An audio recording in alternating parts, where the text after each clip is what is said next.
Lição de número 7, o Senhor Jesus Cristo. Referência bíblica. Jesus Cristo é o mesmo ontem, hoje e será para sempre. Hebreus capítulo 13, versículo de número 8. Eis aí o Cordeiro de Deus que tira o pecado do mundo. Evangelho de João, capítulo 1, versículo de número 29. Saiba, pois, com certeza, toda a casa de Israel, que esse Jesus, a quem vós crucificastes, Deus o fez Senhor e Cristo. Atos, capítulo 2, verso de número 36. Verdade em ação. Jesus Cristo é o Filho de Deus encarnado, nascido da Virgem Maria, o Deus conosco, que morreu por causa de nossos pecados e ressuscitou para a nossa justificação. A partir da aula de número 7 do nosso discipulado, nós iniciamos uma segunda sessão nessa série de estudos que visa dar ao novo convertido e ao recém-chegado na igreja uma base bíblica e doutrinária pela qual ele possa compreender o grande plano de Deus e também entender quais são as crenças fundamentais que regem a nossa adoração e a nossa prática religiosa. Até a lição de número 6, você aprendeu a respeito de como Deus conduziu milimetricamente o seu plano para poder conduzir pecadores à vida eterna, segundo o seu conselho soberano, segundo a sua vontade, para que dessa forma Deus pudesse estar separando para si o povo que escolheu e perdoando os seus pecados através da morte e da ressurreição do Senhor Jesus. A partir dessa lição, nós vamos estudar agora alguns temas doutrinários que regem a vida cristã e a nossa fé, e principalmente nós vamos estar falando agora de alguns temas que são bastante pertinentes para que nós possamos conhecer o cristianismo segundo a Bíblia Sagrada o revelou. Como nós falamos na última lição sobre o Evangelho, nada mais justo do que na lição de número 7 nós apresentarmos para vocês aquele que é o centro do Evangelho, aquele que é o próprio Evangelho, o nosso Senhor e Salvador Jesus Cristo. Nessa lição, nós trataremos da eternidade de Jesus, seu nascimento, sua morte, sua ressurreição e sua ascensão aos céus. Que você tenha um bom aprendizado para a glória do nosso Deus. Todas as vezes que você ouve falar de Jesus, você vai se deparar com uma série de visões que são apresentadas a respeito do Filho de Deus. O fato de Jesus Cristo ser um personagem histórico e não uma fábula ou uma lenda exige que a sociedade tenha alguma conceituação e alguns conceitos estabelecidos a respeito de quem Cristo é. Você pode ver que na própria história humana, o nosso calendário é regido no período antes e depois de Cristo, justamente porque, diferente das outras crenças, a fé cristã ela tem fundamentação histórica. O nosso Senhor e Salvador Jesus Cristo, ele cravou seu nome na história humana e desde então as pessoas tentam de todas as formas tentar entendê-lo e até mesmo colocá-lo dentro de uma caixinha de pensamento que se conforme com a situação, com o conceito que o mundo vive hoje, cada vez mais secularizado, cada vez mais inclinado a abandonar o que é sagrado e a deixar o conceito de Deus de fora do pensamento e da construção ética e moral da sociedade. Você pode observar, se você for numa grande livraria, que você vai ter ali diversas obras literárias que falam a respeito de Jesus. Ele é o maior psicólogo que já existiu, ele é um grande líder, ele foi o maior mestre que já existiu, ele foi um grande educador. E todos esses conceitos, embora possam ser analisados, embora Jesus possa ser estudado por essas perspectivas, é na Bíblia Sagrada da onde se deriva a verdade a respeito de Jesus Cristo. Sendo a Bíblia Sagrada a revelação de Deus e sendo o Senhor Jesus Cristo a própria palavra de Deus encarnada, é na Bíblia Sagrada que nós vamos conseguir reunir as informações históricas a respeito de Cristo, assim como a revelação que Deus quis nos deixar da vida e da obra de Jesus para o nosso benefício espiritual, para que pudéssemos crer nele para a nossa salvação eterna. Segundo a Bíblia Sagrada, nós cremos que o Senhor Jesus Cristo é Deus, do mesmo modo que o Pai é, do mesmo modo que o Espírito Santo é. Nós teremos, ao longo da aula do discipulado, principalmente na lição que trata do Espírito Santo, uma apresentação um pouco mais extensa da doutrina bíblica da Trindade, mas nesse momento se faz necessário nós conceituarmos rapidamente. Na fé cristã, na ortodoxia, o conceito de Deus para nós é um Deus que, embora seja um único Deus, ele se revelou em 3 pessoas distintas e coexistentes. Desse modo, para nós cristãos, Deus é o Pai de nosso Senhor Jesus Cristo, o Senhor Jesus Cristo também é Deus e o Espírito Santo também é Deus. Mas não são 3 deuses diferentes, mas um único Deus que se revelou a nós através dessas 3 pessoas. Deste modo, Deus Pai é diferente de Deus Filho e Deus Filho é diferente do Espírito Santo, mas os 3 somados são um único Deus adorado, majestoso e a quem prestamos a nossa adoração. Dentro dessa organização divina, o Senhor Jesus Cristo é a segunda pessoa da Trindade, por isso nós cristãos acreditamos que ele seja Deus, assim como o Pai é e assim como o Espírito Santo é. O Novo Testamento apresenta o Senhor Jesus Cristo como Deus em diversas passagens, e uma delas, muito conhecida, o Senhor Jesus Cristo afirmou que ele e o Pai são um. Desse modo, Jesus se igualou ao Pai em natureza e se apresentou desse modo, nos recordando de que, embora ele tenha, como homem, feito uma obra maravilhosa, o que sustenta a fé cristã é a revelação de que Jesus Cristo é Deus, o nosso Deus que desceu a nós para a nossa salvação. João, capítulo 1, versículo 1 e versículo 2, a Escritura Sagrada diz assim: no princípio era o Verbo estava com Deus e o Verbo era Deus. Ele estava no princípio com Deus. Nós lemos nesse texto bíblico a revelação de que o Senhor Jesus Cristo, ele existe desde a eternidade pretérita e que ele, ladeado com seu Pai, é Deus assim como ele. Dessa forma, quando os cristãos se referem a Jesus Cristo, estão se referindo ao Deus a quem eles prestam o seu louvor e a sua adoração. Essa talvez seja uma distinção importante entre a percepção histórica que as pessoas têm de Cristo e a percepção que nós cristãos temos, porque, sem dúvida alguma, nenhum historiador sério pode negar o fato histórico de Jesus Cristo. Mas isso não significa que, por crerem que ele de fato existiu, o adoram e o reverenciam como Deus. Nós cristãos, além de crermos que o Senhor Jesus Cristo é o Deus eterno, nós também cremos que na sua encarnação ele foi verdadeiro Deus e verdadeiro homem, e dessa forma nós o adoramos na beleza da sua santidade. Nós temos diversas outras passagens bíblicas que ressaltam tanto a eternidade de Cristo quanto a sua divindade. No texto bíblico que foi fornecido para você, você pode pegar diversas referências que corroboram com essa afirmação. Um elemento central na fé cristã é a encarnação do Filho de Deus. Nós cristãos cremos pela revelação que nos foi deixada na Escritura e pela realidade de Cristo presente na história humana, que o Verbo de Deus se fez carne e habitou entre nós. Nós cremos que o Senhor Jesus Cristo foi gerado pelo Espírito Santo no ventre da Virgem Maria, e isso poupou Jesus Cristo de carregar consigo a natureza pecaminosa do homem, ao mesmo tempo que deu a ele um corpo humano que ele poderia oferecer em sacrifício substitutivo por todos nós. Então, nós cristãos acreditamos na concepção virginal de Jesus, o que significa que ele nasceu de uma virgem sem que houvesse uma interação sexual entre Maria e um homem para que isso acontecesse. E nós cremos que essa geração foi obra do Espírito Santo de Deus.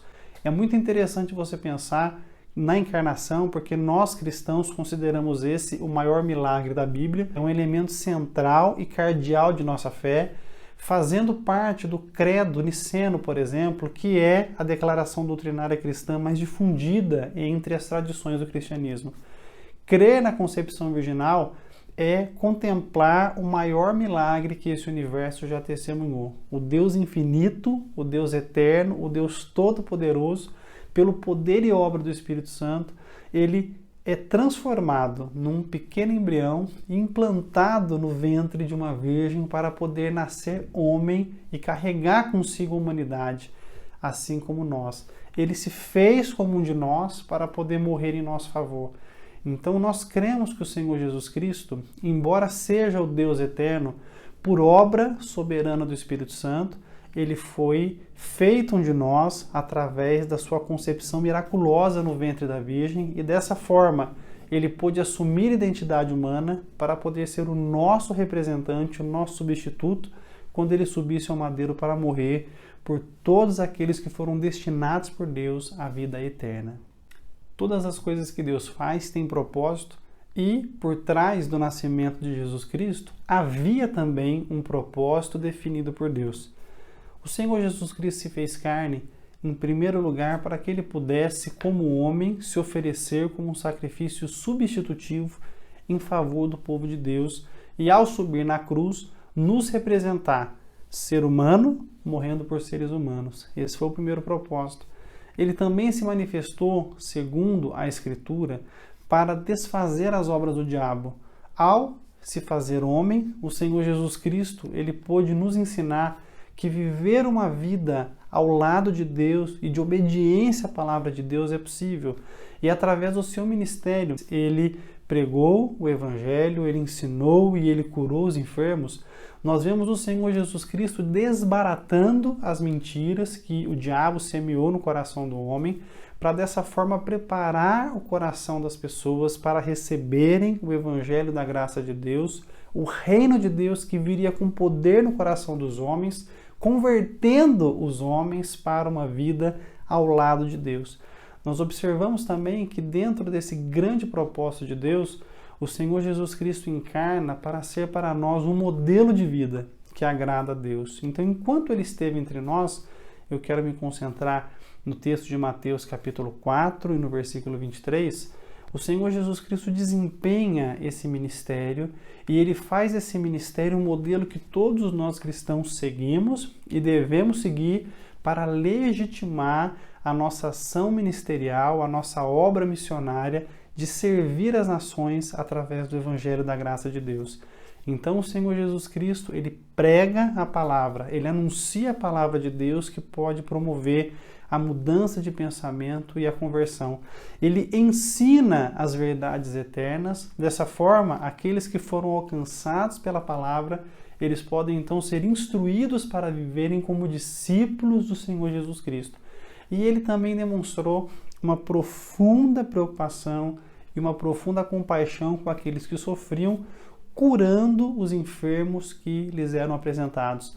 Através desse ministério, o Senhor Jesus Cristo autenticava o seu papel messiânico e ele então se revelava gradativamente, paulatinamente aos homens, para que dessa forma ele pudesse cumprir ao longo de 3 anos um profícuo ministério na presença de Deus e dessa forma, no tempo determinado por Deus, ele pudesse se oferecer como um sacrifício voluntário em favor daqueles que Deus haveria de salvar.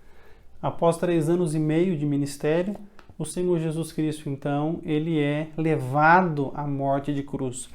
Todos os eventos que envolvem a morte de Jesus Cristo são assustadores, são terríveis, mostram a degradação da natureza humana, porque Jesus, que nunca cometeu pecado, foi submetido a toda sorte de humilhação, a toda sorte de sofrimento, antes mesmo de subir à cruz do Calvário. Ele foi escarnecido, ele foi humilhado, ele foi flagelado, ele precisou de ajuda de Simão Cireneu para poder levar sua cruz até o Gólgota e ele foi crucificado numa crucificação romana, a forma de morte mais terrível que existia no mundo antigo, e isso aconteceu historicamente. Para nós, a morte de Jesus Cristo não é uma fábula, não é um mito, mas é um fato histórico incontestável, que acontece no tempo para o nosso benefício.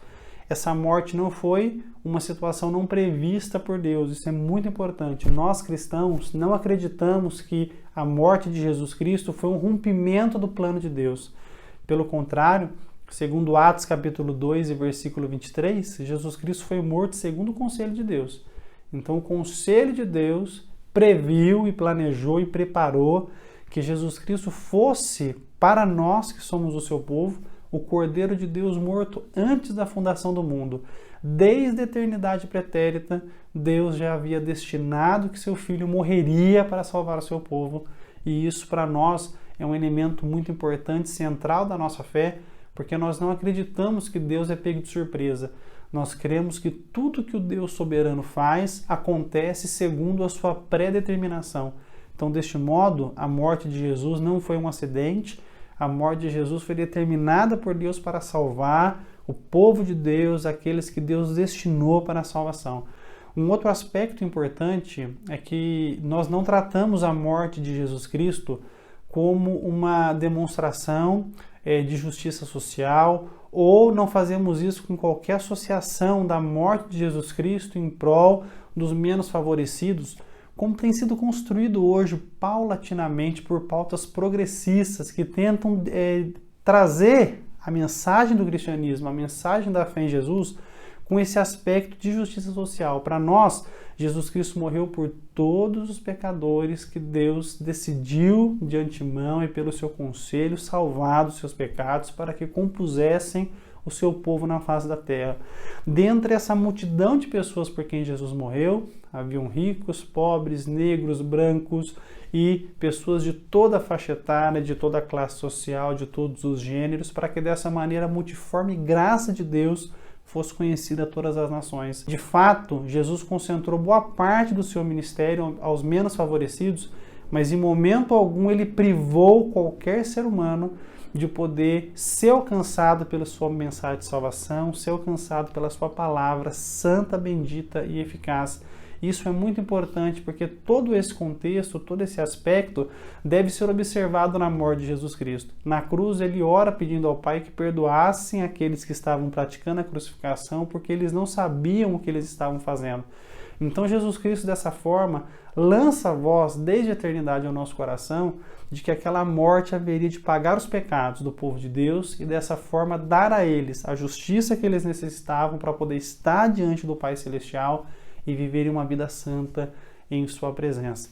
Jesus morreu historicamente, foi crucificado entre dois malfeitores, ele morreu na cruz do Calvário, ele não desmaiou, ele de fato morreu ali, foi sepultado e ele então prepara o terreno para o evento central do cristianismo, a sua gloriosa ressurreição. A ressurreição é o elemento central do cristianismo, é a viga que sustenta toda a nossa religião. Nós cremos, e isso pode ser comprovado historicamente, que o Senhor Jesus Cristo, ele venceu a morte e pelo poder de Deus, ele ressuscitou ao terceiro dia para a nossa justificação. Nós cristãos observamos o testemunho da ressurreição ao longo de todo o Novo Testamento e algumas publicações extra-bíblicas, como, por exemplo, a História dos Hebreus, de Flávio Joséfo, e História Eclesiástica, de Eusébio de Cesareia, relatam de uma forma bem concisa os impactos da ressurreição de Jesus ali dentro do seu contexto em que foram escritos, e tudo isso remonta para nós essa certeza de que, de fato, Jesus Cristo ressuscitou dentre os mortos. A maior prova disso é que hoje, 2000 anos depois da ressurreição, aproximadamente, as pessoas ainda oram a Jesus, ainda afirmam ouvi-lo em suas orações, e a palavra que ele pregou continua levando milhares de pessoas diariamente ao arrependimento dos seus pecados e a uma experiência viva com ele. Por ter certeza do que ele fez, do que ele ensinou e daquilo que ele deixou para nós, ele pôde afirmar que ele estaria conosco todos os dias até a consumação dos séculos. Só pode afirmar presença quem sabe que estará presente, e o Senhor Jesus Cristo está presente entre nós, através do ministério do Espírito Santo e através da obra gloriosa que levou à sua ressurreição. É muito importante nós observarmos aqui que nós não cremos que Jesus Cristo ressuscitou de uma forma espiritual apenas, como algumas seitas costumam afirmar. Pelo contrário, nós acreditamos que ele ressuscitou com um corpo físico. E isso pode ser observado na Bíblia Sagrada de várias formas. Por exemplo, quando os discípulos conseguem tocar em Jesus, quando Jesus se alimenta com seus discípulos após a ressurreição, quando Jesus confronta o ceticismo ali de Tomé, mandando que Tomé tocasse nas suas mãos, tocasse no seu lado. Tudo isso mostra para a gente que aquele Cristo ressuscitado, ele não era um espírito puro, ele não era simplesmente uma forma espiritual que estava ali manifestada aos discípulos, mas uma presença física e real com as quais os discípulos puderam interagir. A ressurreição é a viga central da nossa fé, porque ela assevera que Deus aprovou o ministério do Filho, que Deus recebeu a morte de Jesus Cristo como uma reparação pelos nossos pecados e a certeza de que, assim como Ele, nós venceremos a morte um dia e também ressuscitaremos, uns para a vida eterna, outros para o desprezo eterno. Após a ressurreição, o Senhor Jesus Cristo permaneceu com seus discípulos por 40 dias. Muito importante você observar isso. Em Atos capítulo 1, você vai ler que por período de 40 dias o Senhor Jesus Cristo esteve com os discípulos e partilhou com eles ali os ensinamentos do reino de Deus. Nesse período, ele pôde então comprovar para todos ali que ele de fato havia ressuscitado entre os mortos e ele pôde deixar as últimas instruções para os seus discípulos, preparando-os para o momento em que ele se despediria de todos e voltaria ao céu, aonde é de fato o seu lugar.